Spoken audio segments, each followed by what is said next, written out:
एक ऐसी कथा जो सिर्फ सुनी नहीं जाती बल्कि भीतर उतरती है, मन को शांत करती है और आत्मा को छू जाती है।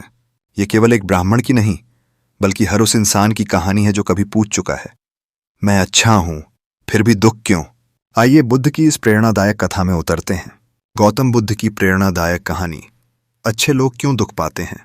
एक दिन एक दुखी ब्राह्मण बुद्ध के पास आया। उसने कहा, भगवान, मैं सदाचारी हूं, सत्य बोलता हूं, किसी को कष्ट नहीं देता, फिर भी मेरे जीवन में दुख ही दुख है, क्यों। बुद्ध मुस्कुराए और बोले, एक समय की बात है, एक गांव में एक बहुत ही सज्जन किसान रहता था। वह रोज गरीबों को अन्न देता, पशु पक्षियों को खिलाता, सत्य बोलता और कभी किसी का बुरा नहीं करता। लेकिन एक वर्ष ऐसा आया जब उसके खेत में सूखा पड़ गया, फसल बर्बाद हो गई और उसके घर में अन्न का एक दाना तक नहीं बचा। लोगों ने कहा, इतना अच्छा इंसान होकर भी यह कष्ट, यह न्याय नहीं है। तब गांव के बुजुर्ग संत ने कहा, अच्छाई हमें दुख से मुक्त नहीं करती, वह हमें दुख सहने की शक्ति देती है। बुद्ध ने ब्राह्मण की ओर देखा और बोले, जब वृक्ष फल देता है तब भी तूफान उसे नहीं छोड़ते, लेकिन वही वृक्ष दूसरों को छाया, फल और सुख देता है। अच्छे लोग भी उसी वृक्ष की तरह होते हैं। दुख उन्हें भी आते हैं, पर उनके भीतर करुणा, धैर्य और सहनशीलता की जड़ें इतनी गहरी होती हैं कि वे उन दुखों में भी दूसरों के लिए प्रकाश बन जाते हैं। ब्राह्मण की आंखों में आंसू थे। वह समझ चुका था कि अच्छाई दुख को मिटाती नहीं, पर उसे अर्थपूर्ण बना देती है। ब्राह्मण शांत था, पर उसका मन अभी भी कुछ पूछना चाहता था। उसने बुद्ध से फिर पूछा, भगवान, यदि दुख अच्छे और बुरे दोनों को आते हैं तो अच्छाई का क्या लाभ। बुद्ध ने उत्तर में एक और कथा सुनाई। एक बार एक राजा ने दो व्यक्तियों को जेल भेजा। एक चोर था, दूसरा एक निर्दोष व्यापारी जो झूठे आरोप में फंस गया था। दोनों को एक ही कोठरी में रखा गया। चोर ने दिन रात शिकायत की, गालियां दी, दीवारें पीटीं, पर व्यापारी शांत रहा। वह ध्यान करता, प्रार्थना करता और वहां भी दूसरों की मदद करता। कुछ महीनों बाद राजा को सच्चाई का पता चला। उसने दोनों को बुलवाया। चोर थका हुआ, गुस्से में और अंदर से टूट चुका था, लेकिन व्यापारी शांत, संयमी और प्रसन्न था।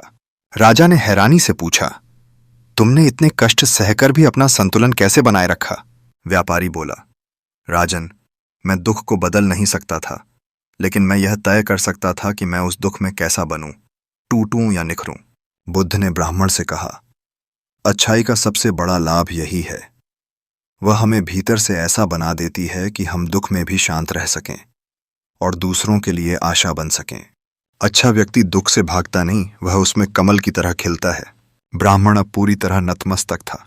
उसके भीतर का अंधकार जैसे किसी ने दीपक से हटा दिया हो। ब्राह्मण की आंखों में अब तेज था, पर उसने एक अंतिम प्रश्न पूछा, भगवान, यदि अच्छा बनकर भी दुख सहना पड़े तो क्या संसार कभी न्यायपूर्ण हो सकता है। बुद्ध ने भूमि पर एक रेखा खींची और बोले, इस रेखा को बिना मिटाए छोटा करो। ब्राह्मण ने कुछ सोचा, फिर हार मान गया। तब बुद्ध ने रेखा के पास एक और लंबी रेखा खींच दी और बोले, देखो, अब पहली रेखा छोटी प्रतीत हो रही है, जबकि वह जैसी थी वैसी ही है। इसी प्रकार संसार का अन्याय भी वैसा ही रहेगा, पर जब तुम अपने भीतर की रेखा, धैर्य, करुणा और विवेक को बड़ा करोगे तो बाहरी दुख तुम्हें छोटा लगने लगेगा। अनानारिया। बुद्ध फिर बोले, संसार का न्याय तुम्हारे भीतर से शुरू होता है। जब तुम्हारे कर्म शुद्ध होते हैं तो तुम्हारा मन शांत होता है, और जब मन शांत होता है तो संसार की हर पीड़ा भी एक सीख बन जाती है। ब्राह्मण ने हाथ जोड़ लिए। अब वह न केवल अपने उत्तर पा चुका था बल्कि अपने जीवन का मार्ग भी। वह बोला, भगवान, आज मैं समझ गया कि दुख आना स्वाभाविक है, पर उसका अर्थ हम तय करते हैं। अब मैं दुख से भागूंगा नहीं, उसे समझकर, स्वीकार कर आगे बढ़ूंगा। बुद्ध मुस्कुराए। उनकी आंखों में करुणा थी, वैसी करुणा जो केवल वही दे सकता है जो स्वयं दुख से गुजरकर शांति तक पहुंचा हो। बुद्ध ने ब्राह्मण को ध्यान से देखा और बोले, तुम्हारा यह जान लेना ही तुम्हारे जीवन का मोड़ है। अब सुनो एक और बात जो तुम्हारे भीतर के संशय को पूरी तरह शांत कर देगी। बुद्ध ने एक और कथा आरंभ की। एक समय एक भिक्षु था जिसका नाम सुमेध था। वह बहुत विनम्र, तपस्वी और करुणाशील था, लेकिन जहां वह जाता वहां लोग उसका उपहास करते, उसे अपमानित करते, उसे अपशब्द कहते। अन्य भिक्षु पूछते, सुमेध, तू इतना सहन क्यों करता है। सुमेध मुस्कुराता और कहता, मैं जिस बीज को बो चुका हूं उसका फल मुझे निश्चित रूप से मिलेगा। यह अपमान उस रास्ते का कांटा है जिसके पार मुझे बुद्धत्व की छांव मिलेगी थी। एक दिन वही लोग जिन्होंने सुमेध को अपमानित किया था भयंकर विपत्ति में फंस गए।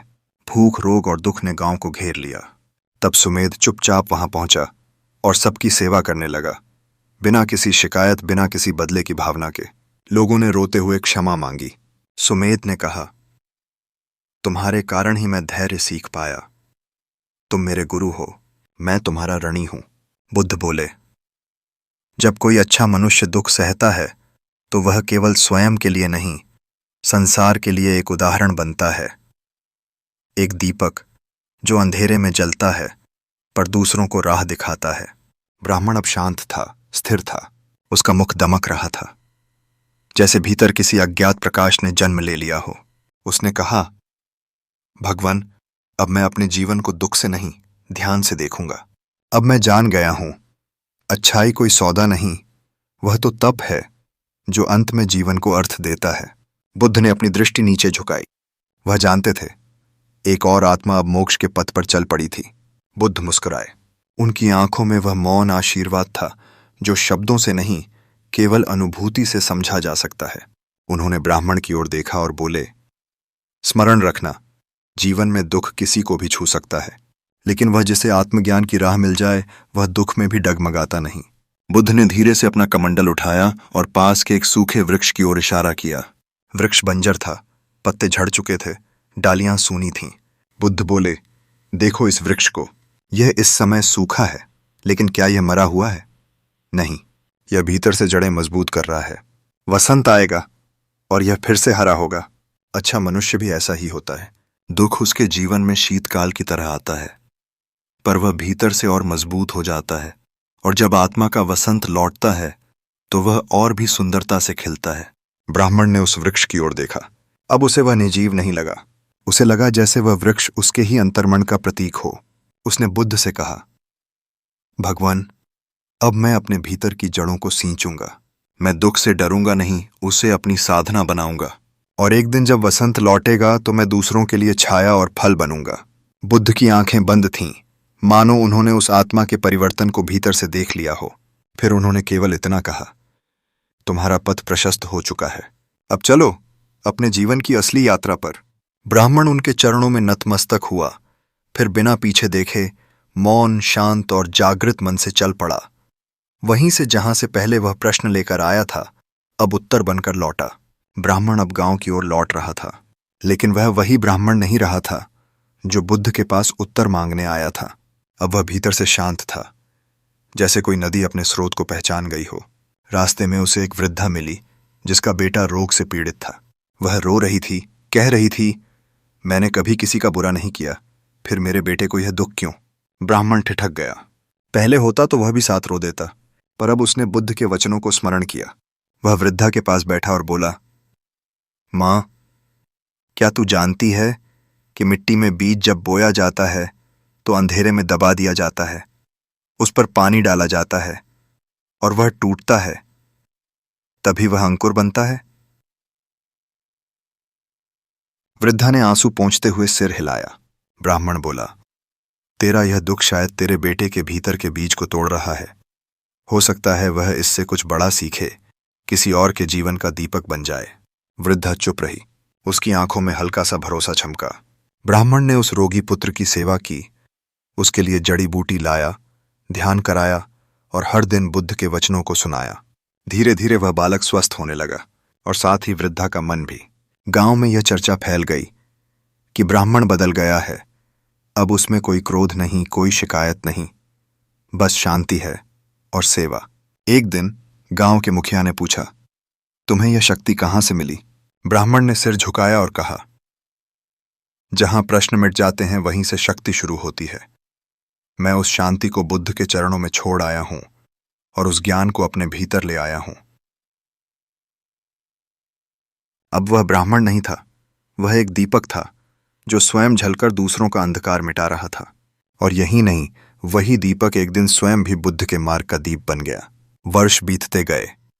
अब वह ब्राह्मण, जिसे लोग ज्ञानी कहने लगे थे, गांव गांव घूमता, लोगों की पीड़ा सुनता, उन्हें न केवल सांत्वना देता बल्कि उन्हें उस राह पर चलाना सिखाता जिस पर उसने स्वयं दुख से शांति की यात्रा की थी। एक दिन वह उसी गांव लौटा जहां उसका जन्म हुआ था। लोगों ने उसे देखा तो पहचान न सके। कभी क्रोधित और तर्क में डूबा रहने वाला वह ब्राह्मण अब एक शांत, नतमस्तक साधक बन चुका था। उसकी वृद्ध मां कांपते हुए पास आई और बोली, बेटा, क्या तू वही है जो कभी हर बात में प्रश्न करता था? ब्राह्मण उसकी आंखों में देख मुस्कुराया। मां, अब प्रश्न नहीं रहे, अब तो जीवन ही उत्तर बन गया है। वह मां के चरणों में झुका। मां रो पड़ी, पर वह रोना दुख का नहीं था, वह गर्व और करुणा से भीगा आशीर्वाद था। उसी रात वह गांव चांदनी से चमक उठा। लोगों ने पहली बार उस गांव में एक ध्यान शिविर देखा, जहां कोई पूजा नहीं, कोई मूर्ति नहीं, बस मौन था और आत्मा की ओर लौटने की सीख थी। ब्राह्मण ने गांव वालों से कहा, मैंने दुख को बाहर नहीं बदला, पर अंदर उसे स्वीकार कर बदला। तुम्हारे जीवन में भी दुख आएंगे, पर याद रखना, हर दुख भीतर एक द्वार खोलता है। उस द्वार से गुजरने का साहस ही मोक्ष की ओर ले जाता है। धीरे धीरे उसके शिष्य बनने लगे। उसके वचन, उसकी दृष्टि और सबसे बढ़कर उसका मौन लोगों के जीवन को बदलने लगा। और फिर एक दिन वह एक पीपल वृक्ष के नीचे ध्यान में बैठा था। वही पीपल वृक्ष जिसके नीचे बुद्ध को बोध ही प्राप्त हुई थी। उसने आंखें बंद की, सांस थमी, मन निर्विकल्प हुआ, और उस क्षण उस ब्राह्मण की चेतना भी उसी पथ पर विलीन हो गई जहां न अच्छा न बुरा, न सुख न दुख, बस शुद्ध ध्यान और दया ही शेष रह जाती है। समय बीतता रहा। ब्राह्मण अब शरीर से नहीं रहा, पर उसकी स्मृति, उसकी वाणी और उसका मौन गांवों के भीतर एक नई जागृति की तरह फैल चुका था। जिस पीपल वृक्ष के नीचे उसने अंतिम ध्यान किया था, वह अब एक तीर्थ बन चुका था। लोग वहां आते, बैठते और शांति को अपने भीतर उतरते हुए अनुभव करते। वर्षों बाद एक छोटा बालक अपनी मां का हाथ पकड़कर उस वृक्ष के नीचे आया। मां ने कहा, बेटा, यहां एक ब्राह्मण ध्यान करता था जो पहले दुख से भरा था, पर फिर बुद्ध के चरणों में जाकर स्वयं दीपक बन गया। बालक ने मासूमियत से पूछा, मां, क्या वह ब्राह्मण अब कहीं है? मां मुस्कुराई। उसने बालक के सीने पर हाथ रखकर कहा, वह अब यहां है, हर उस हृदय में जो सत्य की खोज करता है, जो दुख से डरता नहीं, जो दूसरों के लिए जीता है। वह बालक चुप हो गया। उसने वृक्ष की छांव में आंखें बंद कर लीं, और उसी क्षण एक छोटी सी लौ उसके भीतर जली, एक नई यात्रा की, एक नए दीपक की। और यही बुद्ध का मार्ग था, एक से अनेक, शब्द से मौन और मौन से प्रकाश। कथा पूरी नहीं होती, क्योंकि हर वह हृदय जो इस मार्ग को चुनता है, वही इसकी अगली कड़ी बन जाता है। और इस प्रकार वह ब्राह्मण अमर हो गया, क्योंकि उसने दुख को भोगा नहीं, उसे समझा और फिर उसे संसार के लिए प्रकाश बना दिया। पूर्ण विराम नहीं, बस एक विराम, क्योंकि यात्रा अब तुम्हारी है। वर्षों बाद जिस वृक्ष के नीचे वह ब्राह्मण समाधिस्थ हुआ था, वहीं अब एक छोटा सा विहार बन चुका था। न कोई दिखावा, न बड़ी मूर्तियां, बस एक शांत स्थान जहां केवल ध्यान, मौन और करुणा की सुगंध बहती थी। उस बालक जिसने बचपन में उस वृक्ष की छांव में आंखें बंद की थीं, अब युवा हो चुका था। उसके भीतर वर्षों से एक लौ जलती आ रही थी, जो शब्दों से नहीं, अनुभव से बढ़ी थी। एक दिन उसने वृद्ध भिक्षुओं से पूछा, क्या वह ब्राह्मण जिसे लोग ज्ञानी कहते थे, वास्तव में बुद्ध बन गया था? एक भिक्षु मुस्कुराया और बोला, बुद्ध कोई नाम नहीं होता, वह तो अवस्था होती है जहां मैं मिट जाता है और शुद्ध जागृति बचती है। जिस दिन उस ब्राह्मण ने प्रश्न पूछने बंद कर दिए और उत्तर बनकर जीना शुरू किया, वह उसी दिन बुद्धत्व के द्वार पर खड़ा हो गया था। उस युवा ने कुछ न कहा, वह मौन हुआ, और जैसे जैसे उसकी साधना गहरी होती गई, वह ब्राह्मण की कथा उसके भीतर उतरती गई। एक दिन वह अकेला उसी वृक्ष के नीचे बैठा था। रात्रि का समय था, तारे झिलमिला रहे थे और चांदनी शांत थी। तभी उसे एक गूंज सुनाई दी, न बाहर से बल्कि भीतर से, दुख को मिटाओ नहीं, उसे समझो, और फिर वह तुम्हारा गुरु बन जाएगा। आंखों से अश्रु बहने लगे, पर मन में कोई पीड़ा नहीं थी, बल्कि एक अजीब सी करुणा, एक अगाध मौन, एक नई जागृति। वह जान गया था, वह उसी कथा की अगली कड़ी था। अब उसे चलना था, गांव गांव, मन मन तक, उसी दीपक की लौ लेकर जो उस ब्राह्मण ने कभी बुद्ध से पाया था। और इस तरह वह कथा जो एक दुखी ब्राह्मण के प्रश्न से शुरू हुई थी, अब एक और आत्मा की जागृति में बदल गई। कथा चलती रही, दीपक जलते रहे और बुद्ध मुस्कुराते रहे। हर उस हृदय में जो प्रश्न करता है और फिर स्वयं उत्तर बन जाता है। अब वह दीपक तुम हो। अब कथा तुम्हारे माध्यम से आगे बढ़ेगी। वह रात्रि बीत गई, पर उस युवक के भीतर जो जगा था वह अब कभी नहीं बुझने वाला था। सुबह जब सूर्य की पहली किरण वृक्ष की शाखाओं पर पड़ी, युवक अपनी दृष्टि नीचे झुकाए ध्यान में लीन था। पास में कुछ ग्रामीण आए और चुपचाप बैठ गए। उन्हें समझ नहीं आता था कि इस युवक में ऐसा क्या है, पर जहां वह बैठता वहां कुछ भीतर बदलने लगता था। युवक ने आंखें खोलीं, पर उनमें कोई आग्रह नहीं था, न कोई दावा, न कोई प्रचार, बस मौन था और एक सहज मुस्कान। तभी एक ग्रामीण बोला, भिक्षु, क्या तुम वही ब्राह्मण हो जिसने वर्षों पहले बुद्ध से ज्ञान पाया था? युवक ने मुस्कुराकर उत्तर दिया, नहीं, पर मैं उसकी कथा में ही जन्मा हूं और उसी की रोशनी में चल रहा हूं। मैं वही नहीं हूं, पर मैं उसका प्रकाश हूं। धीरे धीरे लोग उसके पास आने लगे, कोई अपने प्रश्न लेकर, कोई अपने दुख, कोई बस मौन की तलाश में। पर वह किसी को उत्तर नहीं देता था। वह बस सुनता था, ध्यान से, पूरी करुणा से। और लोग हैरान थे कि उत्तर उन्हें खुद ही मिलने लगते थे उसकी मौन उपस्थिति में। समय के साथ उस वृक्ष के नीचे एक नई परंपरा शुरू हुई, जहां कोई धर्म नहीं था, कोई संप्रदाय नहीं, बस एक जीवित अनुभव था, दुख से करुणा की यात्रा का। उस युवक ने कभी खुद को गुरु नहीं कहा, न ही किसी को शिष्य बनाया। वह बस इतना कहता, हर व्यक्ति एक बीज है, दुख उसकी मिट्टी है और जागृति उसका फूल। मैं कोई फूल नहीं, मैं तो बस तुम्हारी मिट्टी को थोड़ी धूप दे रहा हूं। वर्षों बाद जब उस युवक की उम्र ढल गई, उसने उसी पीपल वृक्ष के नीचे अंतिम बार ध्यान किया। उसने आंखें बंद कीं और मन में कहा, हे बुद्ध, तुम्हारा दीपक अब बुझ नहीं रहा, वह अनगिनत ज्योतियों में बदल चुका है। अब यह कथा किसी एक की नहीं रही, यह हर उस आत्मा की है जो भीतर जागना चाहती है। और उसी मौन में एक और दीपक शांति में विलीन हो गया। उसके बाद भी लोग आते रहे। वह वृक्ष आज भी खड़ा है, वहीं शांत, अचल, न बोलता है न सिखाता है, पर जो वहां बैठता है उसे भीतर कुछ सुनाई देने लगता है। हाँ, कथा अब तुम्हारे भीतर है, दीपक अब तुम्हारे हाथ में है। अब जो आगे होगा वह तुम लिखोगे, क्योंकि जो जाग गया है वही अब दूसरों को जगा सकता है। वर्षों और युगों के बीच वह वृक्ष अब बोधदीप वृक्ष के नाम से जाना जाने लगा। लोग कहते, यहां कोई उपदेश नहीं मिलता, यहां बस भीतर उतरने की राह मिलती है। समय के साथ अनेक शिष्य उस वृक्ष के नीचे आए। कोई धन से थका था, कोई ज्ञान से भटका हुआ, कोई जीवन से टूटा हुआ। पर जो भी वहां ठहरा वह लौटते समय कुछ और लेकर गया।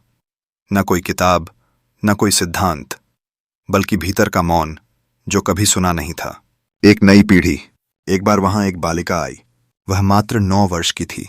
वह चुपचाप बैठी रहती, दिन भर उस वृक्ष को देखती, कभी मिट्टी में कुछ बनाती तो कभी हवा से बात करती। एक वृद्ध साधक ने पूछा, बेटी, तुम यहां क्या खोज रही हो? बालिका बोली, कुछ नहीं, मैं वो सुन रही हूं जो कोई कहता नहीं है। वृद्ध मुस्कुराया। वह समझ गया, अब यह प्रकाश की कथा किसी और रूप में आगे बढ़ेगी।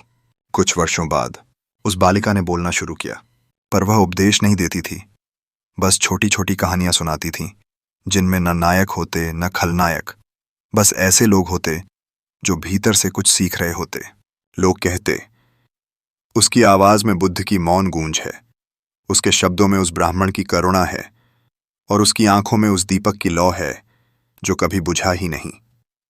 और फिर वर्षों बाद जब लोग पूछते, क्या तुम गुरु हो?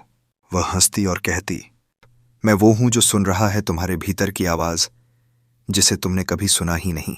उसने कभी मंदिर नहीं बनवाए, न कोई नाम लिया, बस गांव गांव जाती, लोगों को सुनना सिखाती। और धीरे धीरे हर गांव, हर हृदय एक वृक्ष बनता गया, जहां मौन फलने लगा। और तब एक दिन किसी ने उस वृक्ष के नीचे एक छोटी सी पट्टिका लगाई, जिस पर लिखा था, यह कोई मंदिर नहीं, यह एक कथा की छाया है जो एक दुखी ब्राह्मण से शुरू हुई थी और अब हर आत्मा में पल रही है।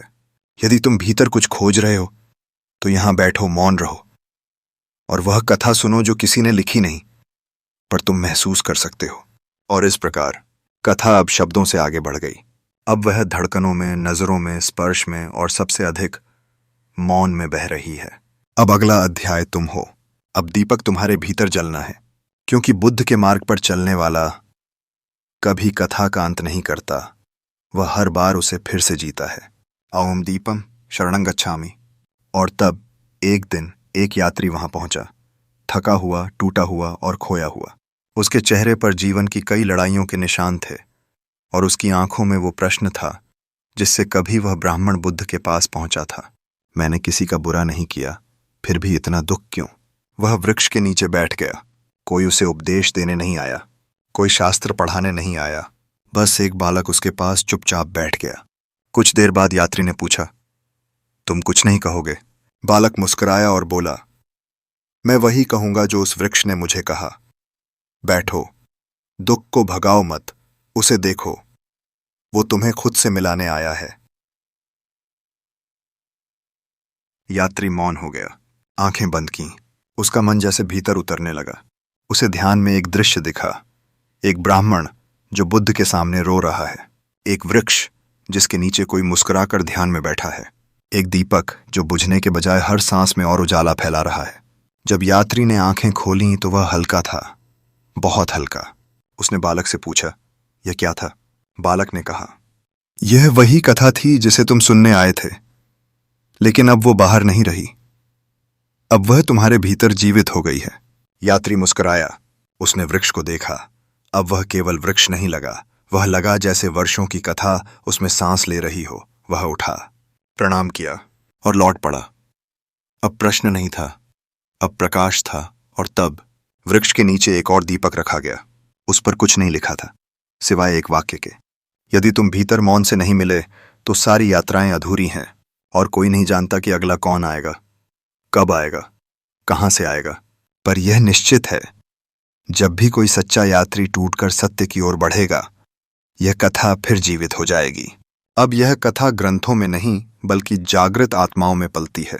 और अगर तुम अब भी पढ़ रहे हो तो सुनो, कथा अब तुम्हारे पास है। जैसे दीपक से दीपक जलता है, अब आगे जलाना तुम्हारा काम है। बुद्ध मुस्कुराते हैं और कहते हैं, यह कहानी अब समाप्त नहीं होती, यह अब तुम्हारे भीतर चलती है। हर वो आत्मा जो दुख में भी प्रकाश ढूंढती है, वही इस कथा की अगली कड़ी है। बुद्ध कहते थे, अप दीपो भव, स्वयं दीपक बनो। अब यह दीपक तुम्हारे हाथ में है। धन्यवाद।